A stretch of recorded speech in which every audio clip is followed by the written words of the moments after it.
Price Lord. நம்ம எல்லாருக்குமே ஒரு கேள்வி இருக்கும்ல, நான் ஏன் இந்த வேதத்தை படிக்கணும்? ஏன் என்னை வந்து அடிக்கடி பைபிள் படின்னு சொல்றாங்க, பைபிள் உட்காந்து படிச்சு தியானி அப்படின்னு சொல்றாங்க.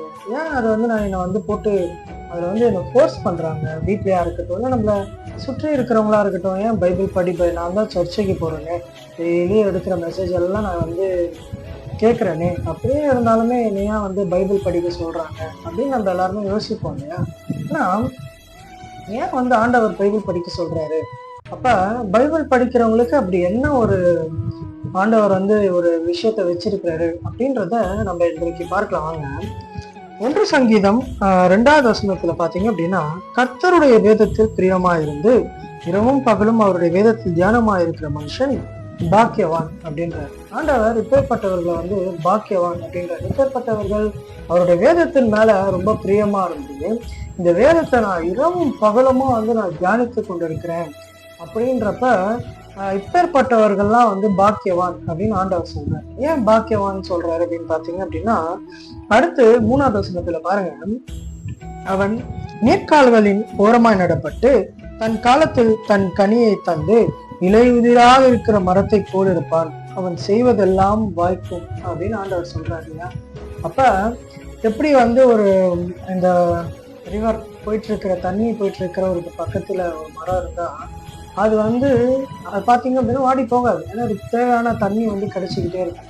ஸோ அப்போ வந்து அது கரெக்டா அது காலத்துல அது கனியை தந்து இலை உதிராது இருக்கிற மரத்தை போல நல்லா இருக்கும். இப்ப நம்ம வாழ்க்கையில ஆண்டவர் என்ன சொல்றாரு பார்த்தீங்கன்னா, அவரோட வேதத்துல நம்ம தியானமா இருக்கும்போது, அந்த வேதத்தை நம்ம தியானித்து அதை கை கொள்ளும் போது நம்மளும் எப்படி இருப்போம் அப்படின்னு பாத்தீங்கன்னா, நம்ம வந்து அவருக்குள்ள நிலைச்சு இருப்போம். நம்ம வந்து அந்தந்த காலத்துல நம்ம வந்து என்ன பண்ணுவோம், கனிகளை தந்து நம்ம வந்து உதிர்ந்து போக மாட்டோம். நம்ம வந்து பிசாசானவன் நம்மளை உதிர்ந்து போக வைக்காதபடிக்கு நம்ம எப்படி இருப்போம் அப்படின்னா, உதிராதபடி நம்ம வாழ்க்கை இருக்கும், நம்ம கனி தருகிற வாழ்க்கையா இருக்கும்.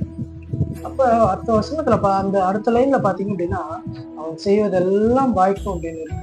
ஆண்டவர் அப்படிப்பட்டவர்கள் இருக்கும்போது நம்ம ஃபுல்லாவே வந்து ஆண்டவருடைய வழிகள் எது, அவருடைய சுத்தம் எது, இதெல்லாம் நம்ம அறிஞ்சு நம்ம அதை செய்யும்போது அவங்க செய்யறது எல்லாமே வாய்க்கும் அப்படின்னு சொல்லிட்டு ஆண்டவர் வந்து சொல்றாரு. எப்பேற்பட்ட ஒரு ஆசீர்வாதம்ல.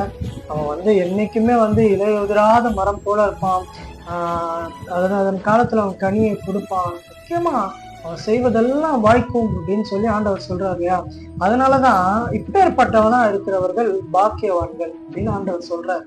ஸோ அதனாலதான் நம்ம என்ன பண்றோம், ஆண்டவரும் சரி நம்ம சுற்றி இருக்கிறவர்களும் சரி வேதத்தை வாசிங்க, வேதத்தை தியானிங்க நமக்கு சொல்றாங்க. ஓகேங்களா? அதனால வேதத்தை தியானிங்க, சத்தியத்தை அறிங்க, விடுதலைக்குள்ள வாங்க, ஆண்டவர் கிட்ட இன்னும் நெருங்குங்க. கர்த்தர் தாமே உங்களை ஆசீர்வதிப்பாராங்க. God bless you.